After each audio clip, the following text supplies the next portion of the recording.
Welcome back, fanatics, to a spooktacular episode, Halloween special. Yeah, get your scary face on, Yeah, everybody should be dressed up right now listening to this. just like we are. I'm dressed as a disheveled homeless man. I'm dressed as Master Splinter from Teenage Mutant Ninja Turtles. Oh. So yeah, this is going to be kind of like a rapid fire horror session. Very different episode from our normal format. We're not really taking a look at any particular property or franchise or what have you. We're just kind of looking at the horror genre as a whole. Yeah, I think it's important to contextualize this a little bit in terms of like you were kind of averse to the horror genre Completely. as a whole. Yeah. For a while. For my life up until now, I guess. Yeah, not just for a while. So this was kind of like you haven't seen anything that touches really the horror genre. I wouldn't beyond. say I've seen any movie that's classified as horror before now. Right. This was your first like dipping your toes into. Yeah, definitely like some scary thriller stuff and like some psychological stuff, but I wouldn't classify any of them as horror. Yeah. So it's been an interesting introduction, yeah. So you've seen, so far we've seen The Witch. Seen The Witch. We've seen The Conjuring, and we've watched The Ritual. All like pretty modern horrors, and even like some of those after having watched them, I'd be interested to hear what you say in terms of classifying some of them as like horror classic horror. Yeah. Well, yeah, I think everything we've watched so far has been horror. Not everything we've watched so far has been scary, to put it bluntly, I guess. Yeah. Like The Witch I didn't think was scary at all. It was more just tense. Did you find? It was tense, yeah. It was definitely like in the same vein, like I made the distinction between, psychological stuff or thrillers and horror, and that it's important to put kind of boundaries on that, because I feel like this movie definitely fell more into like the thriller or psychological category. Yeah, like this, it was very bleak circumstances, right? This family, a very vulnerable family on the edge of, the cusp of this forest that housed something supernatural. And yeah, they were in a tight spot where they were, they had elected to abandon their community or were kind of forced out based on differing religious beliefs. And the whole, I found like the time period it was set into sort of added to the creepiness level. Yeah, like just desperate times. Like these people are just like trying to get by, struggling to survive. Yeah, already, like just by way of food and water and shelter, the basics, and then you add this element of something looming activity. Or, something that's hauling off your baby and smashing him to paste. That was a disturbing. Black Phillip. Oh, Black Phillip. Yeah, that was creepy. The kids were creepy, like just like communicating with the goat. But and like that being a very like underlying thing. Like they're talking with the goat like throughout the whole movie. But at first, for the first half of it or whatever, you just think it's like they're just kids, like thinking they can communicate with a goat, like actions that it can understand, and like you know what I mean. It's like they think it's talking to them, sure, because they're kids and like they have this air of fantasy to it, but. Yeah, you chalk it up to them just being kids, but then it's like it starts getting a little creepier. Yeah, it actually is talking to them. Yeah. Yeah, no, it added to that creepy ambiance for sure. But again, it wasn't like in your face scary. There wasn't a whole like that initial sequence with the witch after she steals the baby. Like that was disturbing, of course. Yeah.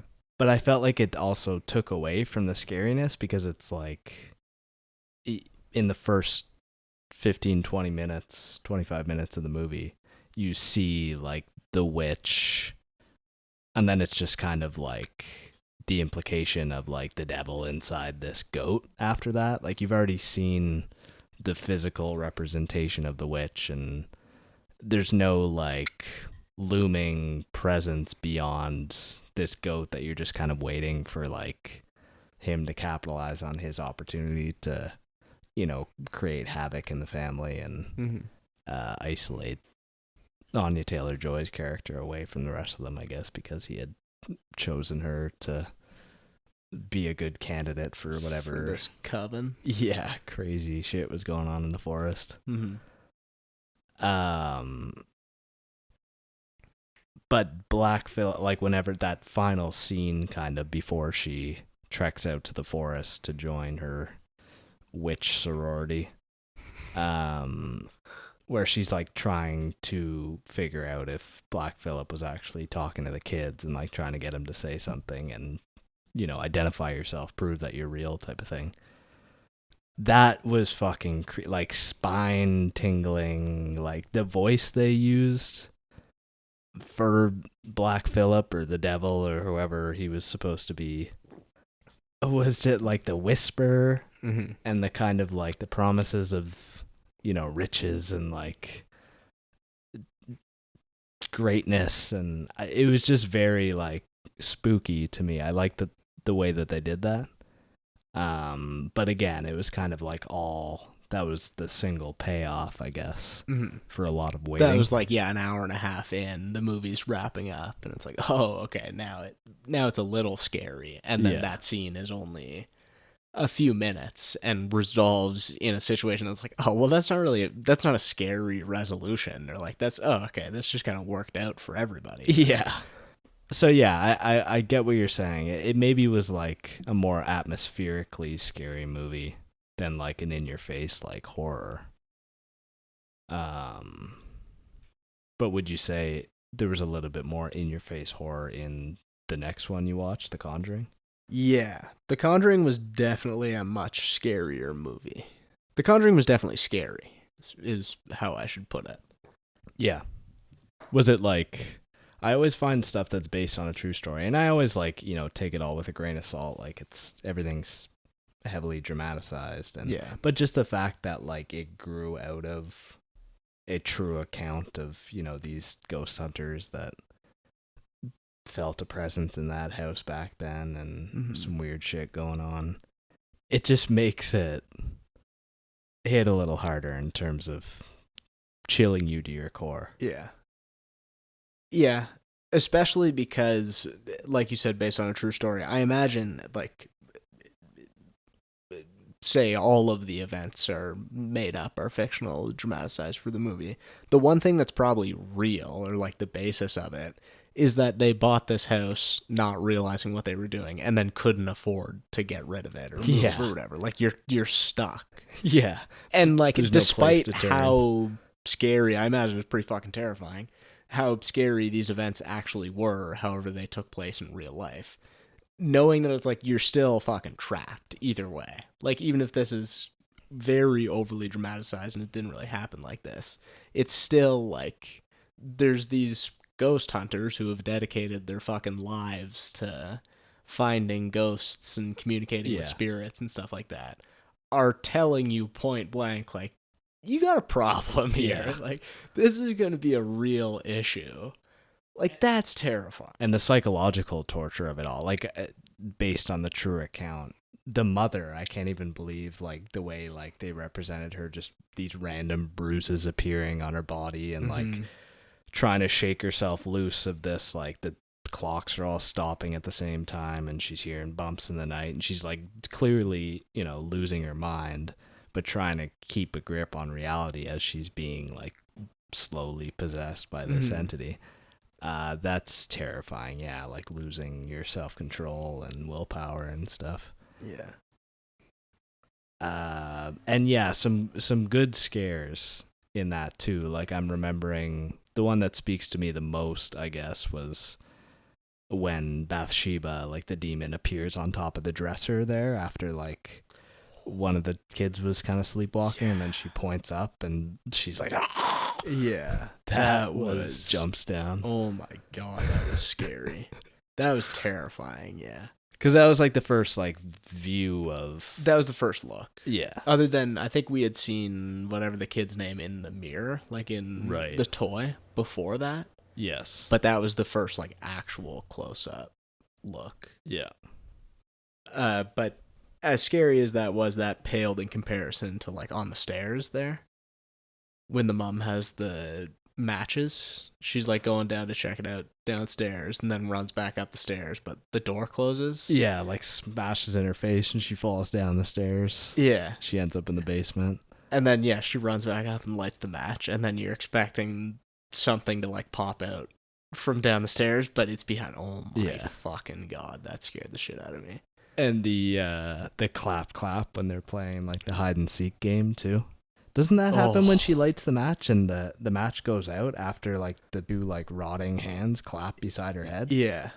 Yeah, that was spooky. Dude. Yeah, that was not cool. Yeah. And funny to see the guy from like Office Space. I don't know if you're familiar with Office Space. No. But that was like the father of the family. Oh, okay. It was just kind of funny to see. I haven't seen him in anything but like comedic roles, but he was also in that. Traumatized. He was in that. There was a series where he played like an recovering alcoholic on, I don't know, one of the streaming services. I forget what it was called now, but it was him and what's that? The bigger comedian's name? I forget.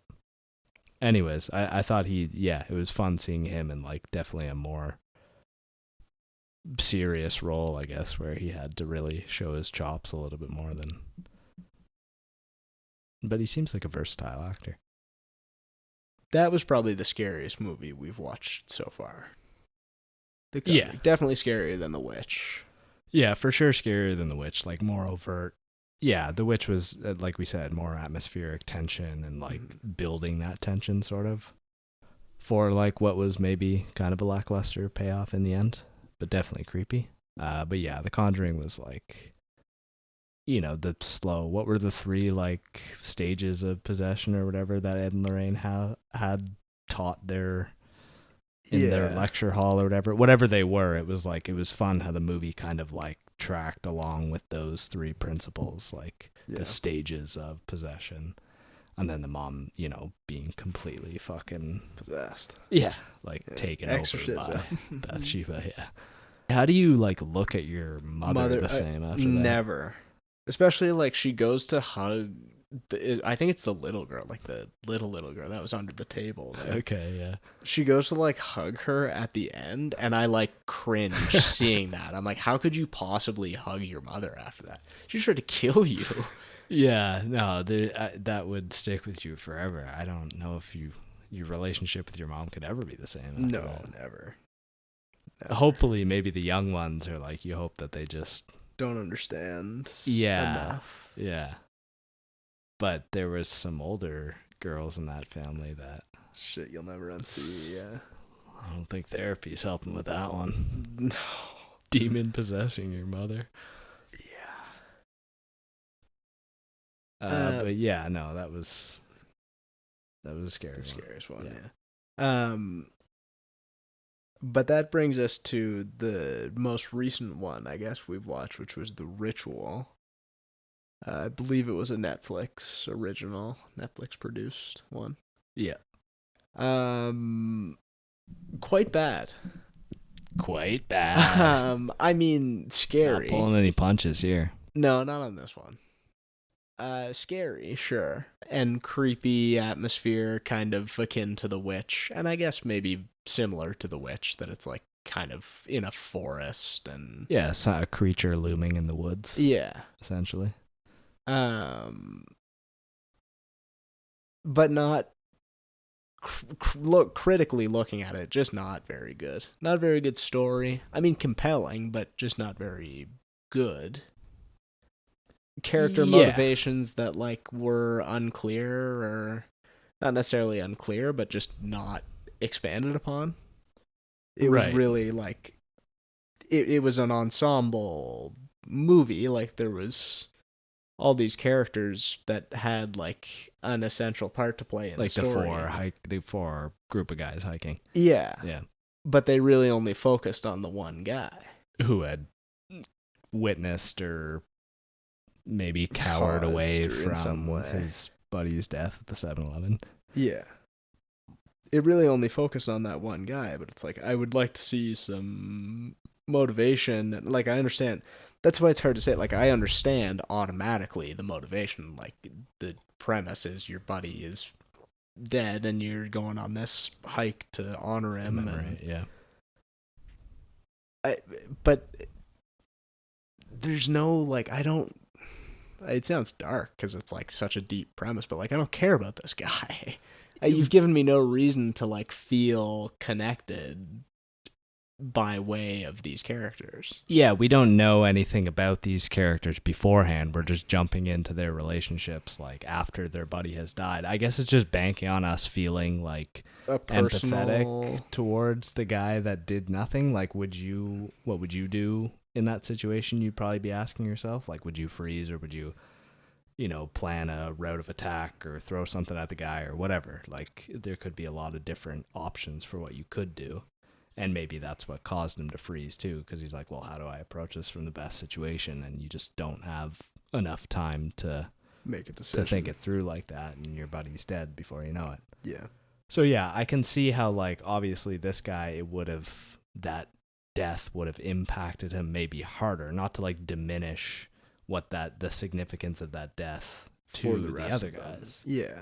But obviously he feels like he has some responsibility in it all. Mm-hmm. And it seems like his friends, based on like the one conversation or altercation we see between the guys once they're kind of on edge about seeing some weird shit. The nightmares. Yeah, and then it all comes out that like they do kind of blame this main guy for their buddy's death, maybe some more than others. But again, it just wasn't, like you said, like I didn't really care about any of the characters because we weren't given a reason to. And then to add on to that pile, it's just kind of like then it becomes more inexplicable why this guy was spared by this deity, Nordic god. Yeah, that's like traversing through the forest, just stringing people up in trees and taking sacrifices from this community of trauma-ridden individuals that he's created. Yeah, just like adopted found and enough of them that they've. But what's their point? Just to civilization? continue feeding the beast? Well, it didn't But, seem like, how like are it they was supposed to- required. Like it didn't seem like that community was required for him to. No, it was just kind of like, this is what we do to worship this guy because Yeah. he spared us, I guess. I guess. But it's not like he's sending these people off to bring people back to be used as sacrifice. Like how many people are just venturing through? They are not involved, and this community is not involved in this process. If he doesn't go, if this like Jotun god doesn't go back there, Right. he's just like he can collect some souls in the forest. It's not that big a deal for him. No, I don't think the village has much bearing on him whatsoever, but he seemingly created it and promised them like eternal life for as long as they were there or something. There was some comment made about like, as long as we remain in the village and keep doing the sacrifices and the ritual, I guess, then we get to continue to just like keep trucking the way we are. So I assume that was just like infinite life as long as you're here, but you're a slave to Loki's offspring. I did like, that was one, like maybe it's more so just playing like God of War and liking like the Nordic lore. Mm-hmm. That was one thing that was like kind of cool, I guess, just framing the creature monster less as like a demonic entity and more of like a godly presence. Yeah. That was not as, you know, we maybe typically envisage gods as benevolent beings of light and greatness and stuff, but this was a much like, well, what if the god is actually much darker and more of a creature? Yeah. I mean, I know they kind of implied that it was like a bastardized like offspring, like I said, of Loki, so it was sort of an unnatural thing to exist, but still like based on reality or whatever, based on things we know. But yeah, no, it definitely wasn't great. Some creepy shots, like that shot with when he's looking through the tree. They did a good job of using the trees to like create fear, because it was kind of like camouflaging into the trees and slowly kind of moving through in the background, and then you started to realize how big it was based on like shots that revealed more of it. But then there's like, he sees the hands kind of moving in the tree, and you're like, how the fuck? I thought it was like a moose looking thing. Like, where are these hands coming from? So yeah, the design of the creature was unique, interesting. Yeah, I was glad they saved like the reveal of it or whatever until closer to the end, because I thought it was a little goofy looking up close anyway. Yeah. But that's fine, I guess. No, I think you're right. It helped that they like used most of the movie to sort of only partially reveal. Yeah, it's just ambiguous what it looks like. It's automatically scary because you don't know. You're piecing it together. We know it's big, and we know it has antlers and hands. But yeah, no, definitely not like. Yeah, I wouldn't rate it very high. Yeah. But on the opposite end of the spectrum, what I would rate highly is Coraline. Horrifying movie. After all these years, I knew it was like a traumatic memory from childhood watching that movie, but damn, it holds up in terms of creepiness. That is just as scary watching it as an adult as it is as a kid. Yeah, I think it was the ambiance of Coraline that really sold it for me too, and just like the childhood innocence. You don't want to see like something bad happen to this little girl. It's sort of like empathetic right off the bat. Yeah, she doesn't deserve this. She hasn't done anything wrong to like warrant this demonic spirit lurking over her. And the animation style too, like just such a strange character design, like both in and out of the other world or whatever. Was it stop motion?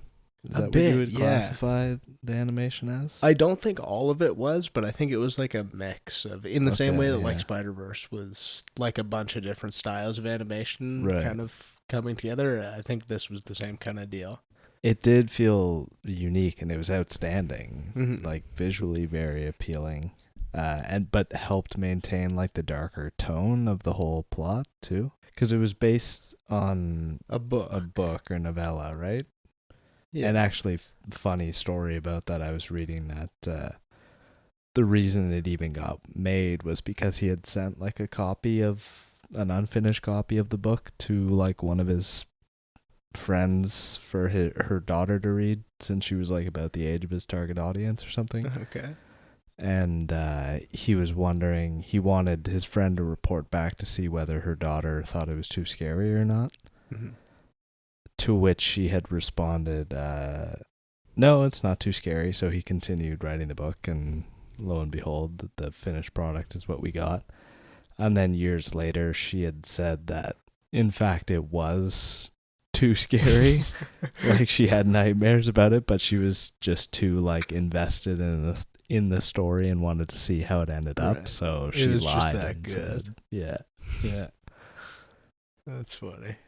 So she is responsible for me being scarred. I mean, if the stories are true, I guess so. Yeah. Thanks a lot, whoever that was. But no, I mean, it's terrifying as a kid, right? Like, this evil other mother trying to lure you away from your real family, promising you all these nice things at first, but then it's like things start to get a little unsettling and no one wants buttons sewn into their eyes. It doesn't seem like the most pleasant experience. So sharp you won't even feel it. Yeah, that was a crazy line. Crazy line. Yeah. I do like his character, like in the other world, how he's a big pumpkin. Yeah, turns into a big pumpkin. Yeah. Yeah, he's got quite the arc to him. I forgot how little of that movie was like the climax of the movie. Okay. And I know that sounds cryptic, but what I mean to say is like there was way more build. I just remember that as a kid being like wall to wall terrifying, like start to finish, scary as fuck. Yeah. But looking back at it now, I realize like no, it's mostly just build up for the majority of it, and then the like other mother starts to change form into that much taller, bonier figure. And I'm like, okay, yeah, this that is where you shit gets remember scary. from your nightmares. Yeah. Yeah, exactly. Where she like jumps down on her when she's in the spider web, kind of. Yeah. Oh Yeah. my fuck, that's scary. Yeah. But you're right. It was a lot of like, we as the audience know that she shouldn't be making the decision she's making, and she's even getting warned by like the tenants of the building. Rats. Exactly. But she doesn't. She continues on that path of like kind of stupid decision making. But like, she's a kid, right? And she's curious. It's a new place and all that, so she wants to check it out. But yeah, she does kind of lead herself to her own near demise, I guess. Mm-hmm. But she learns a valuable lesson along the way, I would say. About cherishing what's actually matters in life. I guess, Is but that when kind of there's the no takeaway? demon overlord to scare you straight, I mean, what's the motive? True. Without the other mother reaching over her shoulder. She might just go back to her pestering ways. Yeah. Parents still writing the book, not gonna let her garden. Well, that's interesting, because I'm not convinced other mother is out for good. Like, it seemed like a bad choice at the end to wrap up the hand that had escaped with the key. Like, yeah, way to put the fucking key and lock together in the same place. yeah. Yeah. Ridiculous. More to that, there was even a theory that like the well is another passageway into the other world. So she just dropped it back into... Yeah, you just gave her the key. Good call. Well, but she can lock it from the inside, but she still can't, like, get out. Well, apparently her hand could, and still, like, move around in the other world. That's true. Because it chased after Coraline at the end. Yeah, that's true. So she has some degree of agency outside of her own world. It's probably just like she wants to lure the kids there because she can control everything there. Yeah. As opposed to just being an entity in a physical world that's not hers. Well, what happens to fucking Coraline then? She's just still living in that house for however long, and... Well, there's even a theory that she never escapes Beldam is... the other realm. Oh. Because if you look at the final shot, the garden, at the end, you can still see, like, the Beldam's face in the garden, like, manicured into the garden. Oh, really? Yeah. Huh. So there's, like, you know, online there's discussion about whether she actually left. And the cat disappearing, like, at the end, when he's lounging on the sign there. He's kind of, like, traveling out of the realm, because he can travel between the realms as he pleases. Yeah. That's I interesting. don't know. she might still be in the grips of the other mother. She's just smartened up a little bit and playing the long game now. Yeah. Who, the other mother or Coraline? Yeah, the other mother. She Yeah. had to like restart, kind of reset and really take things slow because Coraline caught on, and she had to give her everything she wants again, make it seem like she's back with her real family. Interesting. Take a different approach. It's kind of her last resort too, because Yeah. Coraline was able to free all the other kids' souls. Yeah, she's got nothing. Well, does she like continue to feed on those souls, or does she need to re-up every... I think they were like expired, kind Yeah. of. She'd sucked them dry. The old case of expired souls. That happens to the best of us. Talk to Davy Jones about that one. He knows all about that. 100 souls. Yeah, no. So she must just be starving after decades of feeding off the 3 kids there. That movie also followed a common theme on this podcast, at least, of animated movies that are somehow better than any movie in their genre. Yeah, like Like- calling back to Spider-Verse you talking about? That's exactly what I'm thinking of, yeah. Like, this was the best horror movie we've watched so far. That's Like, the thing. maybe The Shining is, like, a contender in that sense, but, like, that's not as much a horror movie as... I guess that's it's more like a suspense thriller. I don't know. It's really like tough to Yeah. draw that line where exactly like you would place each, and it might be, you know, subjective, person by person sort of thing Yeah. too, like depending on how you view it. But for all intents and purposes, yeah, Coraline was the best horror movie we've watched, and it happens to be animated. Yeah, I think it's, I don't know, is it the creativity that's like increasing its value for us because of like the stop motion animation and like these elements, or is it, I mean, it's a good story. It's a well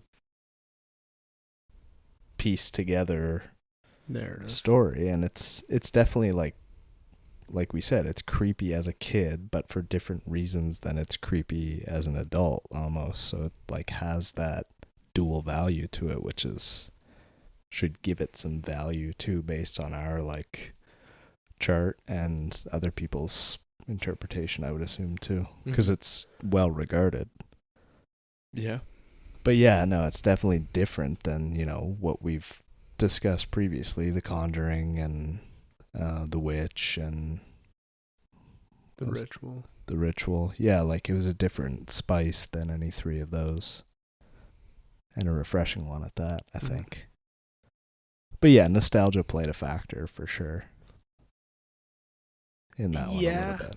But maybe not, right? Like, if I had showed that to an adult who had never seen it as a kid, I feel like that would be just as scary as I saw it sitting down today now.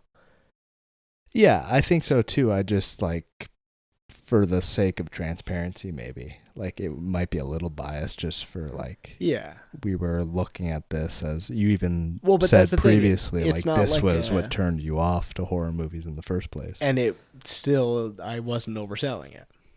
No, maybe To not. myself. Yeah. There was a reason that I was correct in not going back to, well, no, sorry, I guess I wasn't, because nothing has been as scary as this, but I guess that, Like your in tier- essence, is the point. Yeah. Your tier list rating for Coraline today, after having watched it recently, would Is the reflect same. how scary it would Yeah. have been back then. Yeah. Yeah, everything else that we've watched has been below Coraline, which, like, makes me even more upset that I watched that at, like, fucking, 9 years old? Or, Sure. like, 8 years old. So, like, way too young for that. Yeah. Yeah, no, it's a terrifying movie wrapped up in a kid's A fun- wrapper, kind of. Yeah. Yeah. Yeah. But I mean, it is like less scary compared to The Conjuring. Kind of like just the stakes feel more dire in The Conjuring because it's like these entities are fully taking over human bodies, and it's more visceral, and Yeah. because it's not animated, right? So that adds a sense of depravity and like revulsion to it or something that Yeah. Coraline maybe didn't have. Coraline was like super unsettling. I think it, like, there's a, like, live action horror movies. I shouldn't say live action, but the horror movies we've seen so far have just been like very intense horror. Mm-hmm. But this was like the epitome of not it, like very subtle, calm terror. But I would argue The Witch was like that too, because it was But The like Witch just wasn't atmospheric scary. terror. It was Like, it was scary in its creepy. own right, though. Like, I would say that it's interesting the movies we've watched here, because I would say that The Conjuring is a different scary to The Witch, which is a different scary to Coraline, but all three of those are scary. The Ritual might be the exception here, where it's just kind of like, if you want a good scary movie in the woods, watch Blair Witch Project. Okay. We'll have to save that one, but Yeah. that's like a good, because I was curious about the whole like getting lost in the woods type of thing. That's what drew me to The Ritual in the first place. But yeah, Blair Witch Project did it a whole lot better. But yeah, I do like how we've picked these, because it feels like they could all fall under the same horror genre, but they're distinct enough in their own right that they kind of provide me with a different type of scary. Scary's a spectrum for me, a little bit. And these have Sure. hit on different ends of the spectrum, these movies. Okay. That's fair. But I would still say Coraline is the scariest. Okay, It's still yeah. the farthest on either side of that spectrum, or Sure. on one side of that spectrum. So if you were to tier list it, Of like scariest movies of all time, or our tier list? well, yeah, just I don't think we have, a broad enough list of movies for the horror greatest of all time. So just the base sheet, like greatest of all time on our regular tier list. Yeah. I mean, off the top Or sorry, of my I didn't mean to imply greatest of all time. But Yeah. Yeah, off the top of my head, I'd probably be an outstanding. I don't think I'd be in greatest films of all time for it. No, I think I'm with you there. Although I'm on the spot, it's hard to think of why I wouldn't put it in there, because it is very good, and there's no like glaring problems with it. Like, it's not a story that doesn't make sense. Like, characters make decisions that they should and that make sense for their character, which is like pretty number one for me for a good story. I mean, I think for most people, not just me. I don't know, maybe it does go in greatest of all time, but for the purpose of this anyway, I'd say it's an outstanding. Yeah, on the cusp. You've convinced yourself it might be on the cusp. Yeah. I mean, yeah, the fact that, for the reasons we've listed, and the fact that it's persisted, 30 years or 25 years. It seems like to there's a pretty become- cult following with some of the stuff you've seen on Reddit. Yeah. Yeah, and the lore behind it, like we stated about, like, the little girl that said it wasn't scary and Yeah. wanted to read the rest of the book. And the fact that, like, a lot of times movie iterations of books don't work all that well. This Yeah. felt like it wasn't the case, but that's, like, me having not read the book it's based on. Sure. You don't Just know for reading sure. people's reception and that seeming to be the case. But no, yeah, I mean, the fact that it's that scary as a kid and still scary as an adult, I think it's definitely impactful in its genre. Mm-hmm. But greatest of all time just feels... I feel like I need a little more, like, substance or something in my greatest of all time. Like, at the end of the day, to me, it's still like a kid's film, which is fine. it's supposed to be, right? Like that's its audience, its main audience. Yeah, I just very think it's simple surpassed. message. It's not complex. Yeah. Yeah. It's broken out of that box to a degree. What isn't, certainly isn't in the greatest of all time tier, but actually was like a pretty good movie. And was pretty scary too, honestly, compared to the other stuff we watched. Is Scream. The original I don't know what. The Drew Barrymore classic. I think it was like 93? 93. Or 96 maybe? I think it was 96. Okay. Anyways, doesn't matter. 90s, mid-90s. Yeah, the original anyway. Wes First one. Craven. The original. Yeah. There's quite a few of them now, so Yeah. you can get a little bogged down. But yeah, obviously this whole episode is about the first time I'm watching horror movies. This was obviously the first time I've seen a slasher. Which was a much different type of horror movie, I guess.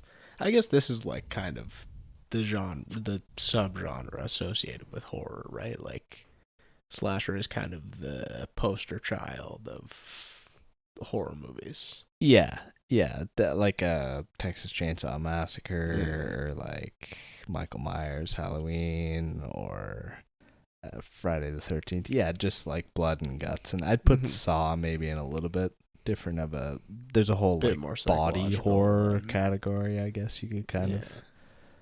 But yes, slasher definitely, like, killing people in gruesome manners. Surprisingly good. Ages well as like a 80s 90s kind of movie. Like that era of films can get a little cheesy and campy, but I mean it was definitely campy and it was definitely cheesy, but captured that time period well, I think. Yeah. Like that sort of high school experience, I guess. Well, I mean, again, to a degree. High school experience from what I've seen about high school in the 90s depicted on other shows and movies. But yeah, no, I quite like Scream because it's sort of it's super meta, right? Like it's an ode to horror movies that came before it, and then it's putting its own spin on, like, making fun of itself in a way, and then doing something unexpected. Yeah, that's the thing. I definitely didn't see the twist coming. I guess we're spoiling it, which, like, that's fine. It's a very old movie, and if you haven't seen it by now, before watching this episode, I think the whole premise of the podcast is sort of based on people watching this. Yeah, so hopefully that's the case. Yeah. This is probably your last warning that we're going to be spoiling stuff. Based on previous episodes. If you don't know by now, then wake up. Now you know. Yeah. But yeah, the double murders. Yeah, I was definitely... figured it was one guy the whole time. That was definitely on my radar towards, like, the mid-end point of the movie, especially when, like, some of the stuff just wasn't making sense. Like, obviously, her dad is a suspect for the audience. Yeah. Maybe less so, like, the characters in the mood, they're not really thinking of it, but the audience, he's not there. It could be him. The audience is thinking that, and... there's so many other red herrings that they throw out there. And it was getting to the point that I was like, okay, this can't actually be, like, this person can't be here at the same time as this, and this person can't be... You're thinking it through. You're going down the line of, like, okay, well, if they all can't all be there at the same time, it has to be more than one person. Sure. Trading places. They threw a lot of red herrings. Oh, some more obvious than others, obviously. Yeah. And there was a point, definitely, where everybody did feel like a suspect, and they paced it in a way that it felt like that was kind of happening in your brain whenever the movie store guy was saying it. Yeah. There was a few moments in this movie where they did, Wes Craven or, like, the production team behind this or the people behind this did such a good job at, like, thinking of the audience at this moment in the movie. What are they going to be thinking? How can we, like... play to that. Yeah. But yeah, the double murder thing was great. Like, I wasn't expecting it the first time around, but looking back at it now, some of those scenes with Billy and Stu were like painstakingly obvious. It seemed like to me that they were like implying that they were involved in these murders. Yeah. So I was like, try not to look at you and try not to like let on too much. That I keep thinking that I wondered whether you had like picked up on like, Jesus, look at them looking at each other, like these looks they're giving each other. It seems pretty obvious. Yeah, I keep thinking back to that scene where they're sitting at the fountain or whatever it is there. In the quad or something. Yeah, you know what I'm talking about. Yeah. And I can see what you're saying. There's a conversation that happens, yeah, and Billy's kind of playing it off as if like Sydney doesn't want to be hearing this, so he's like giving like dirty looks to Stu because he's like mocking what had happened, and people are pointing fingers at them jokingly, like, "Oh, you think I'm the killer?" And Billy's giving them these looks like, "Shut the fuck up, dude! Like you're gonna give us away." But it's because Sydney like walks away like upset, so it's sort of like he's being protective of her. You can read it in different ways, but after having seen it, looking back on those scenes, it's like, is this not revealing this like so early? Yeah, this is too obvious. But no, I guess they did do a good job of like keeping it just hidden enough, but still having those interchanges that are like, that was suspicious. Yeah. And just, the whole commentary on like horror movies in general, like the rules. They're talking about the rules of horror movies and like this shit is happening, playing out as per the rules, sort of. Yeah. Turn around. Just turn around. That was the best. And like the delay with the camera, like that was good too, because they don't realize how he's just outside. And Dewey is the fucking man. If I want to be anybody in life, it's fucking Dewey. Dewey Lewis in the news. Oh my god, when my guy showed up with the fucking ice cream cone. Yeah. Oh man.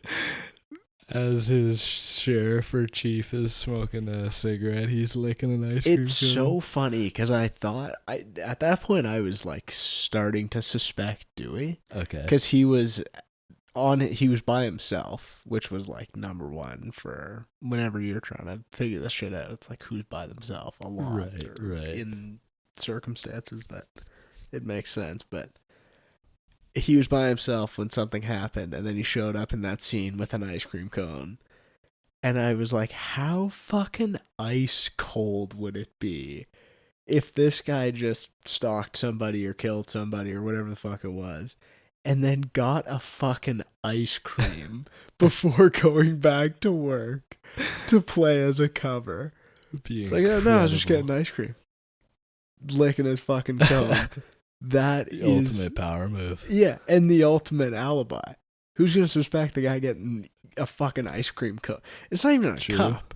It's pretty disarming. He goes cone. Yeah. Like and the it's most like strawberry, like pink ice cream. The most childish looking ice cream cone. I'm not saying that's a bad thing. No. I'm just saying nobody's suspecting the guy with the fucking blueberry ice cream cone. Absolutely not. I was just waiting for because whenever his chief or whatever stamps out his cigarette at the end of the scene, I was waiting for him to like throw his ice cream cone down in a similar manner. That would have been so good. But yeah, no, Dewey was great in it for sure. Yeah, Dewey's the shit, man. No, I quite like Scream. And again, it was a different, from what we've discussed here in this episode, like another sort of different spice of horror. Mm-hmm. And some good humor in it too, right? It was pretty funny, yeah. Especially like towards the beginning, there was a lot more. It got pretty intense and dark towards the end. But there were some good meta jokes at the beginning. The Scooby-Doo one with Matthew Lillard. Yeah. And just great. What was the other? Sorry, there was another, like, really meta joke that was really in your face. Matthew Lillard related? It might have been.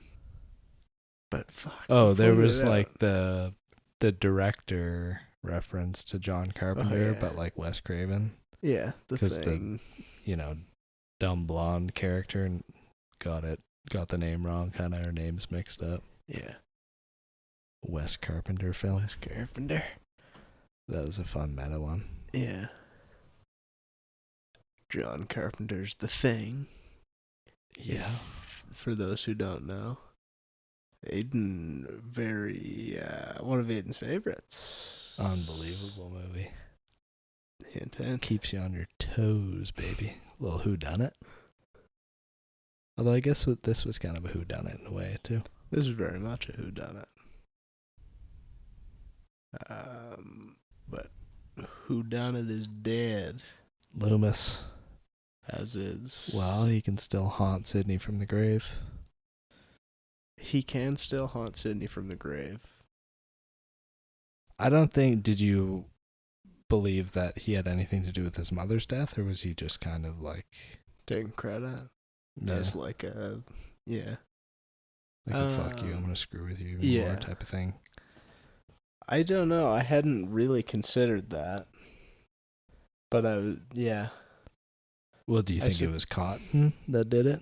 Cotton Weary.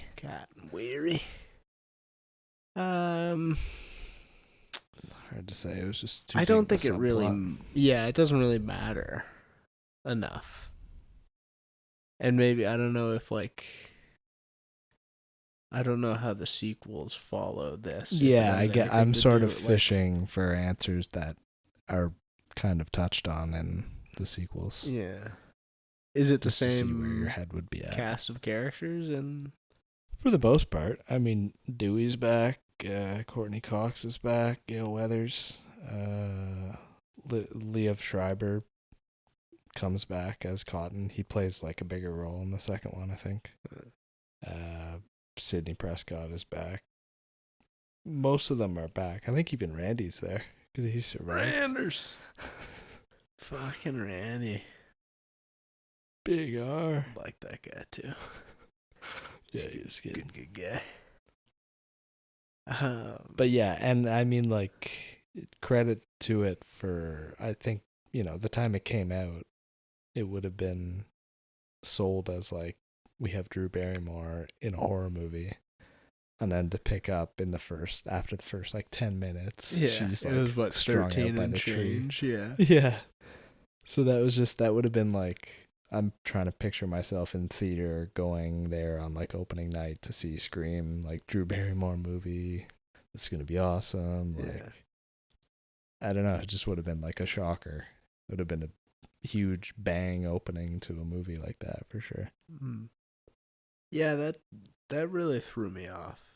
Especially because I started to think this was like a fucking collection of short films or something. Okay. So I was like, this doesn't really seem like it's going to take whatever hour and a half runtime the movie is. But and Aiden did tell me it was short, but like I didn't think it was this short. Yeah. Well, I guess that kind of puts a wrap on our spooktacular special for October 2025. This is the first crack at the bat for like scary Halloween movie type of shit for you. So yeah, I'd say this was a nice collection, a nice variety to give you a sense of, like you were talking about, like the subgenres. It is kind of split, so yeah, it was a nice window into what there is out there. Is there anything, do you get a sense from what we have watched of like territory you'd like to tread into further? Like more art housey type of horrors, or like I think demonic type of stuff, or more thrillery stuff? I guess I want to check. This might be low hanging fruit, but I guess I just want to check out like the name brand stuff. Okay. Like The Exorcist and Texas Chainsaw. Yeah, maybe. Or another slasher, and maybe Saw too. Just to see what the fuss is about. Saw, I don't think I'll really enjoy that much, but again, just for the culture part of watching it. Jaws, would you consider that horror? Not. I don't think so, but maybe if I watched it, I would. Well, yeah. I mean, there's still some big ones too, for sure, to check out. Hereditary is gonna have to be a bridge we cross eventually. Might have to do a little back-to-back double feature, Midsummer, Hereditary, Ari Aster special. Oh, that would just... You might go catatonic after those two. I don't think you'd want to see the light of day for about 6 weeks after that. I don't know what I've gotten myself into here. That's a type of horror that maybe we didn't touch on with these ones. I don't feel that kind of sense of despair that horror movies can sometimes bring out. I don't think we got a whole lot of that. Maybe The Shining a little bit, because it was such a like trapped type of situation for Wendy and